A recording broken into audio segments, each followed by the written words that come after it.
That's why most of our children or grandchildren aren't being taught these words anymore. They were central to the schools when I grew up, probably when many of you grew up, but I'll guarantee you there are few schools that teach them today. We hold these truths. Now see, that's a problem to the progressives right there. They don't believe in universal truths. They're moral relativists. If you don't believe me that they don't believe in truth, just try listening to Hillary Clinton for 5 minutes. By the way, just as an aside, I think I figured out why she's having these unfortunate coughing jags. Even she chokes on her lies.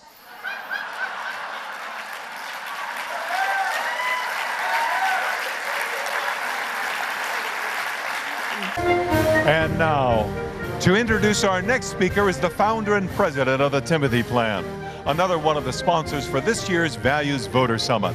The Timothy Plan is the nation's leading biblically based, pro-life, pro-family mutual fund group. Ladies and gentlemen, please welcome the president, Mr. Art Alley.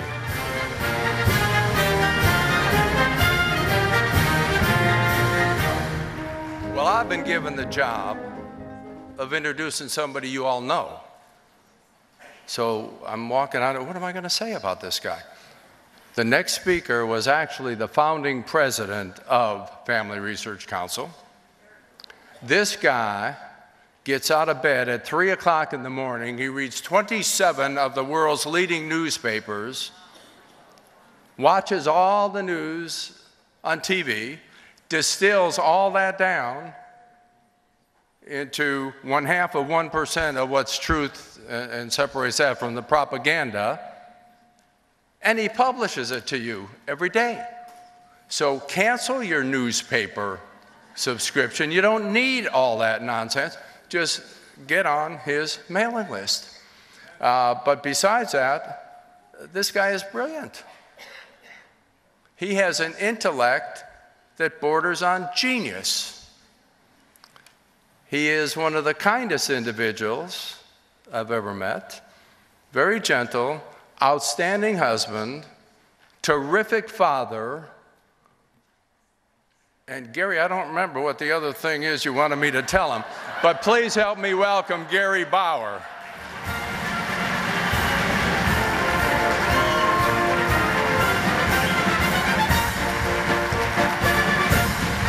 Thank you. Thank you very much. How nice of you.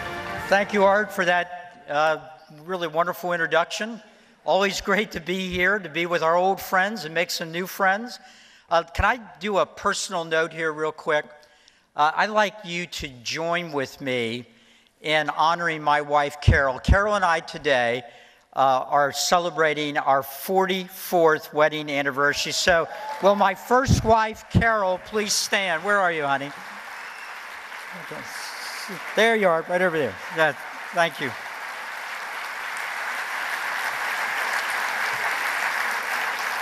Seriously, folks, pray for that lady. It's been an interesting trip.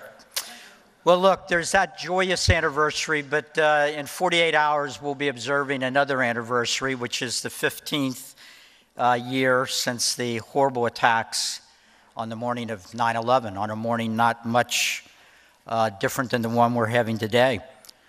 That atrocity, that war crime, was committed against the people of the United States, and it was carried out by Islamic supremacists. Islamic supremacists. Ladies and gentlemen, even George Bush had a hard time bringing himself to say that often because, as you recall, he declared war on terrorism. That was George Bush. And of course, Barack Obama. I mean, he and Hillary Clinton, getting them to say who the enemy is almost impossible. The proud jihadists who carried out this attack believed with all of their hearts that they were pleasing Allah.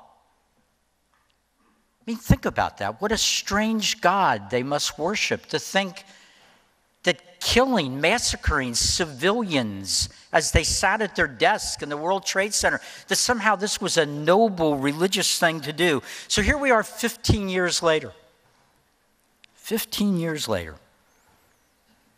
And their co-religionists the co-religionists of the people that carried out that attack are engaged in a blood-soaked rampage across the world, leaving in their wake the beheaded, the crucified, the dismembered, the raped, the sodomized, and the enslaved. Each day's headlines are worse than the day before. Everywhere this army of Satan goes, it leaves corpses by the dozens, by the hundreds. And while the corpses pile up, while this civilization faces this existential threat, we have been cursed with leaders that at best are clueless.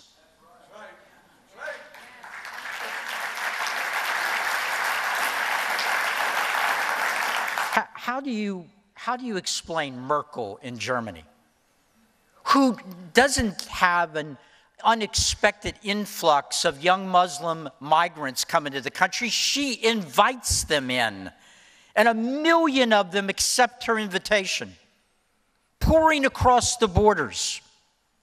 And then in the weeks and months that follow, Merkel expresses surprise and shock that German women are being molested and raped. What did she think would happen when you bring in hundreds of thousands of young men from third world countries that have been taught in their houses of worship that infidel women are all whores, and you can do to them what you want to do? That's who she invited into Germany. How about in France, where after the brutal attack in Nice, families run over by a jihadist in a truck, empty carriages littered all over the beach where babies used to be sitting. And a French government official says, well, this is almost impossible to stop. The French people may just have to get used to tolerating a certain level of terrorism in our pluralistic country. And then there's President Obama. My gosh, if I shared with you all of his contributions to helping us understand what is going on, I'd be speaking through the rest of my time and the next two speakers.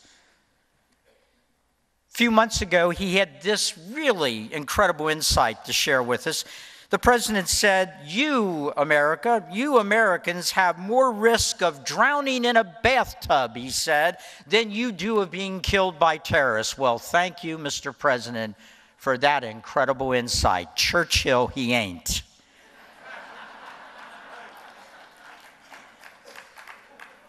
You know,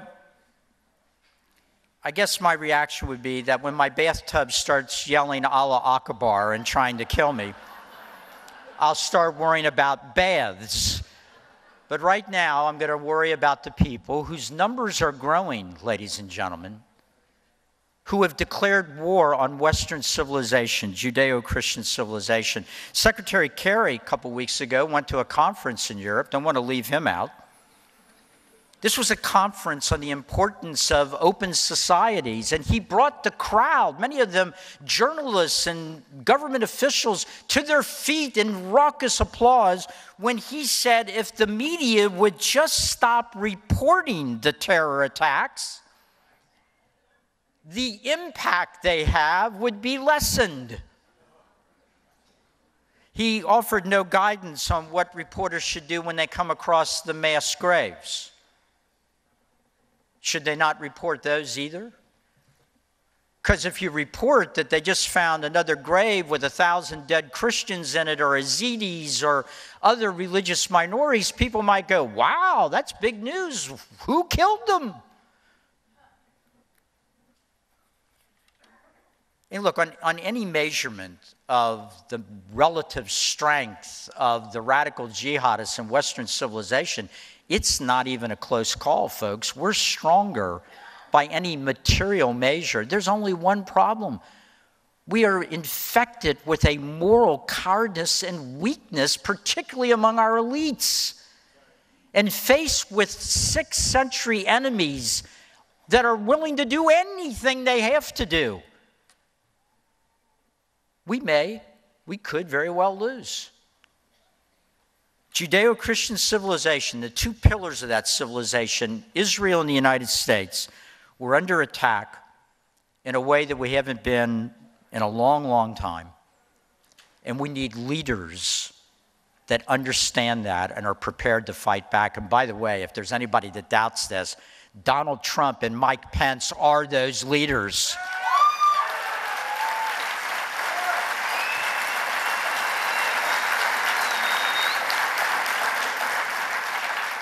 Now, you know, I'm preaching to the crowd here, but I see some folks in the media, so, you know, we'll try to do our best here to share these ideas with them too and hope that they get out of this room, these ideas.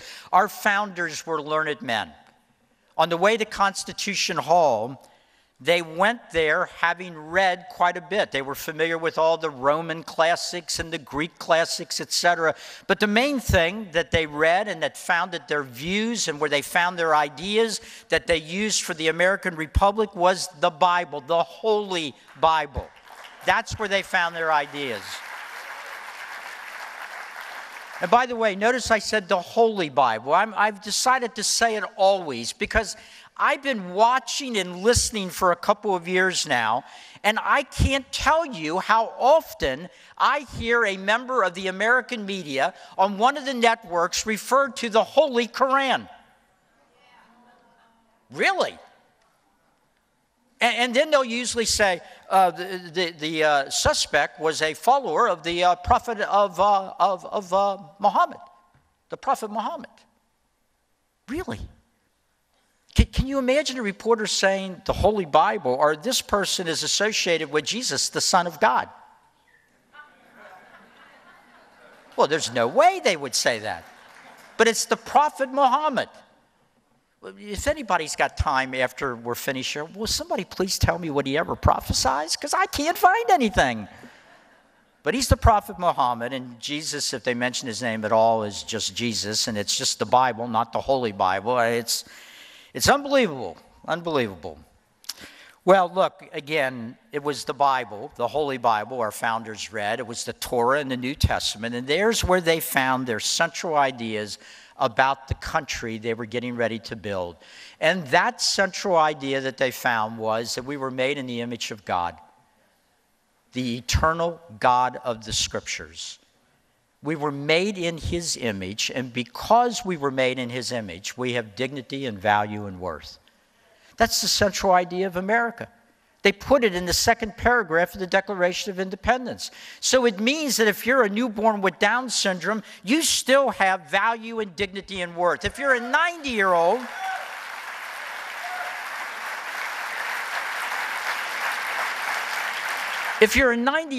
with senility, you still have dignity and value and worth. It doesn't matter what the color of your skin is or how much money you have in the bank. Now, you know the words in the second paragraph of the Declaration of Independence, and these words are like fingernails on a chalkboard to the left. That's why most of our children or grandchildren aren't being taught these words anymore. They were central to the schools when I grew up, probably when many of you grew up, but I'll guarantee you there are few schools that teach them today. We hold these truths. Now see, that's a problem to the progressives right there. They don't believe in universal truths. They're moral relativists. If you don't believe me that they don't believe in truth, just try listening to Hillary Clinton for 5 minutes. By the way, just as an aside, I think I figured out why she's having these unfortunate coughing jags. Even she chokes on her lies.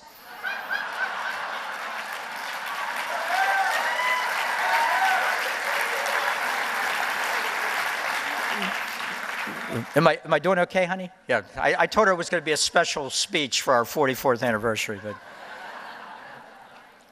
we hold these truths to be self-evident, that all men are created equal and endowed by their government. What? Oh, no, that's wrong. No, I thought it was at the Democratic National Convention. No, endowed by their Creator. Again, the God of Abraham, the same God that hung the stars in the sky, and has numbered the hairs on your head. Endowed by their Creator with certain unalienable rights, among these the right to life. Holy cow! The right to life. Now, this has got to be big news for Hillary Clinton and her Planned Parenthood friends. But even before sonograms, the founding fathers knew that without the right to life, the other rights are kind of beside the point. The right to life, liberty, and the pursuit of happiness. That's the central idea of America. America was founded on the Bible. America was not founded on the Quran, and thank God for that.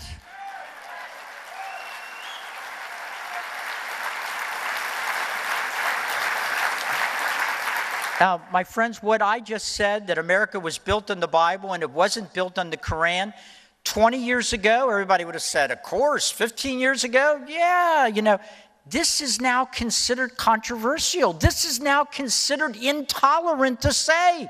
This makes you a bigot.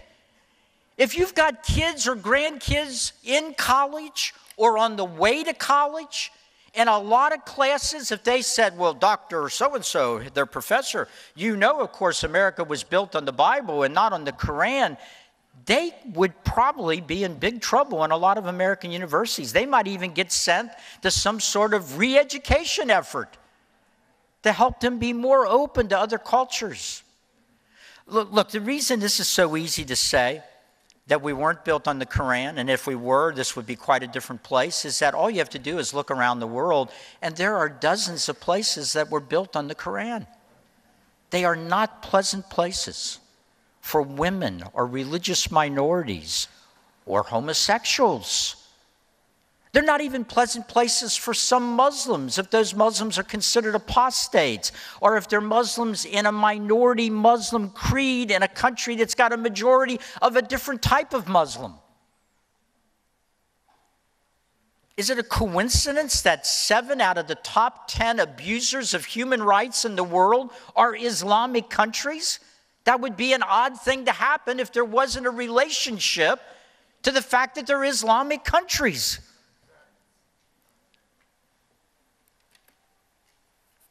Let's see if I could put even a finer point on it. If you are a Muslim baby in the womb, getting ready to be born, there is no greater blessing that you could experience than being born to a Muslim mother living in the West, in JudeoChristian civilization. Your chances for a decent life, your chances of practicing your religion without fear of being blown up, your chances as a young Muslim woman to have all the full rights and dignity that are accorded to you as a human being are much greater if you're born in the heartland of America than if you're born in the heartland of Islam.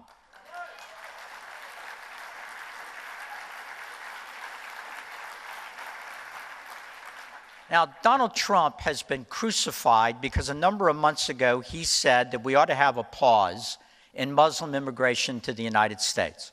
And it took about 10 minutes for the president and, quite frankly, a number of Republican leaders to run to a microphone and basically say, that's not who we are, that's not our values. Well, they're wrong. Teddy Roosevelt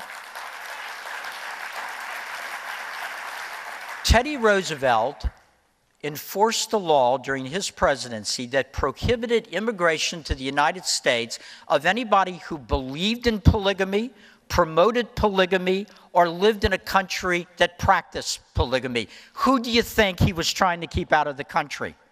Episcopalians?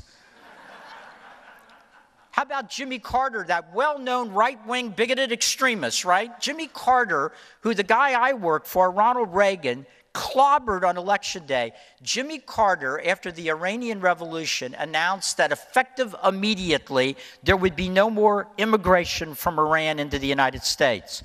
But that's not all. Jimmy Carter went on national TV and said, there are 25,000 Iranian students attending our universities. You have 30 days to report to your closest immigration center with your papers. He expelled thousands of Iranian university students from the United States. That was weakling, left-wing Democrat Jimmy Carter.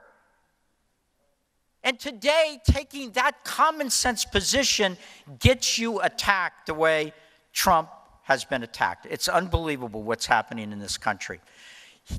Donald Trump has done a little bit more on this proposal. Now he says that he's going to really zero in on a handful of countries, and that's fine. Countries where there's a lot of terrorist activity, etc. But then he said something else that, again, set people off on a tirade. He said, we're going to start having an ideological test. Of course we should. The Pew Research Center did a study of the Muslim world and found that it is permeated with hatred of Jews, of Christians, rejection of religious liberty. Why would we import that to the United States?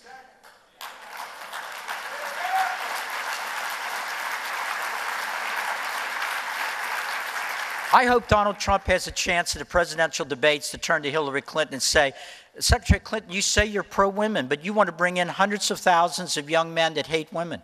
You say you're pro-gay, but you want to bring in hundreds of thousands of people that think that gays ought to be killed. You say you're on the side of America's Jews, but you want to bring in millions of anti-Semites. And this is modern-day progressivism. Well, look, let me try to wrap this up. Let me commend an article to you. It came out this week, written by an anonymous author. The author says that they are the head of a conservative group in town. It's not clear whether it's a man or a woman. The title of the article is The Flight 93 Election. And you remember Flight 93, the plane, the hijacked plane that came down in Pennsylvania. The point of this author was that this country is the equivalent of that hijacked plane right now. We're heading to a disaster unless we can get control of the cockpit again. And then maybe, just maybe, we'll have a chance. Now let me just take you for a second to that morning on that flight. There were 40 passengers. 4 of them were hijackers. In the middle of that flight, those passengers found themselves in the middle of a war that they didn't even know was going on when they woke up that morning. The flight attendants were dead, their throats cut. The hijackers had got into the cockpit and killed the pilot and the co-pilot. They were now in control of the plane. The passengers gathered in the back of the plane. Frightened people, people just like you. College kids going back to school. Businessmen on an early morning trip, families on a late summer vacation. What should we do? A good number of them said, we should get back in our seats. That's what we should do. The plane has to land. There'll be negotiations. That's our best chance to get out of here. But other passengers said, no, you're dead wrong. I was able to make a call home. My wife told me the country's under attack. Other planes have been hijacked. This plane's not going to land. It's going to be used as a weapon. And even with that news, there was still dissent. There was still disagreement. Oh, that can't be. She must have misunderstood. No, that couldn't be happening. So these Americans at the back of the plane disagreeing. What do you think happened next? One of them said, I think we should vote. Can you imagine? Everybody in favor of fighting back, raise your hand.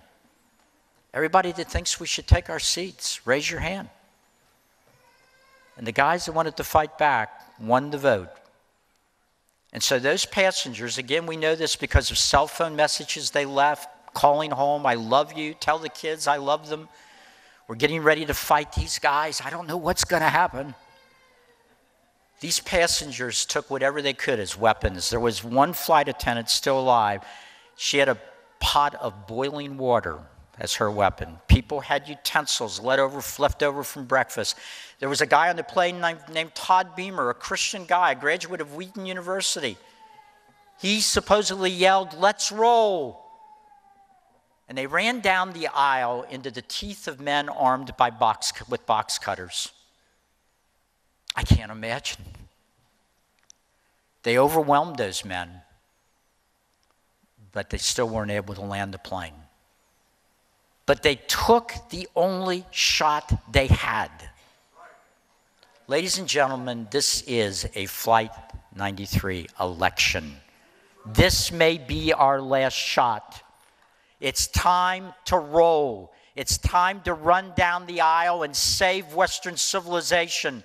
If we make the effort, I think with the grace of God, we can prevail and ensure that your children and your grandchildren and mine and Carol's will have a chance, just as we did, to live in a shining city upon a hill. May it be so. God bless you.